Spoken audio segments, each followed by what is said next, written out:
जानिए क्यों कहते हैं माघ माह के 11वें दिन पड़ने वाली एकादशी को षटतिला एकादशी और क्या है इसका महत्व। देखिए, जैसा कि हमें जानकारी है कि जो षटतिला एकादशी है इस बार 2025 में वो 25 जनवरी को पड़ रही है। ठीक है, इस एकादशी को हम षटतिला एकादशी क्यों कहते हैं, तो इसका एक कारण है क्योंकि इसमें जो तिल हैं उनका प्रयोग आप दिन के दौरान 6 बार अलग अलग तरीक़ों से करेंगे। अब ये 6 बार अलग अलग तरीक़ों से आप तिल का उपयोग कैसे करेंगे, तो सबसे पहले जब आप स्नान करेंगे तो आप उस स्नान के जल में थोड़ी सी तिल डाल करके स्नान करेंगे। ठीक है, तो पहला प्रयोग हमारा तिल का ये होगा। दूसरा, जब हम भोजन करेंगे तो उसमें हम तिल से बनी हुई कोई ना कोई वस्तु जो कि व्रत में खाई जा सके आप ज़रूर लेंगे। जैसे कि तिल के लड्डू हो सकते हैं, तिल की बर्फ़ी हो सकती है।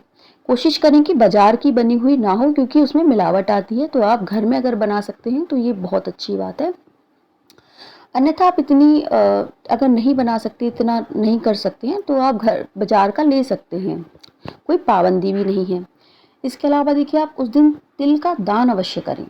तो या तो आप तिल से बनी हुई कोई भी वस्तु जैसे लड्डू हो गए, गज्जक हो गई या नॉर्मल तिल हो गए, तो कुछ भी आप दान में दे सकते हैं। ऐसा माना जाता है कि इस दिन जितने तिल दान में दिए जाते हैं उतने ही वर्षों तक वैकुंठ लोक में सुख की प्राप्ति होती है। इसके अलावा अनुष्ठानों में अर्पण करेंगे, जैसे अगर आप हवन कर रहे हैं, कोई अनुष्ठान कर रहे हैं, पूजा कर रहे हैं, तो उसमें आप तिल का अर्पण जरूर करेंगे। जैसे थोड़ी सी जल में जो है तिल डाल करके भगवान विष्णु का, मतलब अगर आपके घर में लड्डू गोपाल जी हैं तो उनका स्नान करा सकते हैं। इसके अलावा आप जब हवन करें तो उसमें थोड़े से तिल अर्पित कर सकते हैं। थोड़ा सा जब आप पानी पिएंगे तो उसमें आप तिल डाल लीजिए। ठीक है, ये हमारा 5वां तरीका है। कैसे? 5वां तरीका ये है कि आप पानी में थोड़े से तिल डाल लें और उस पानी को पिएं। ये 5वां तरीका है। और 6वां तरीका है पेस्ट बना करके आप यूज़ कर सकते हैं। जैसे आपने थोड़ा सा पेस्ट जो है तिल का बना लिया, अब आप दिन में एक बार अगर सुबह कुछ भी ले रहे हैं, जैसे तिल से बनी हुई कोई भी वस्तु आपने ले ली, इसके बाद जब आप शाम को कुछ लेंगे तो उसमें आप उस तिल के पेस्ट को ऐड कर दीजिएगा। जो भी आप बनाएंगे या जो भी आप खाएंगे उसमें तिल के पेस्ट को ऐड करके और उसको आप सेवन कर सकते हैं। तो इस तरह से आप 6 तरीके से तिलों का प्रयोग उस दिन करेंगे।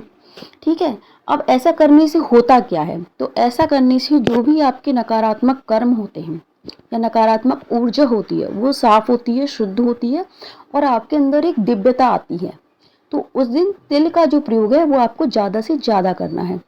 बस इसी कारण से इस एकादशी को षटतिला एकादशी कहते हैं, क्योंकि इसमें तिलों का जो प्रयोग है वो दिन के दौरान हम 6 अलग अलग तरीके से करते हैं।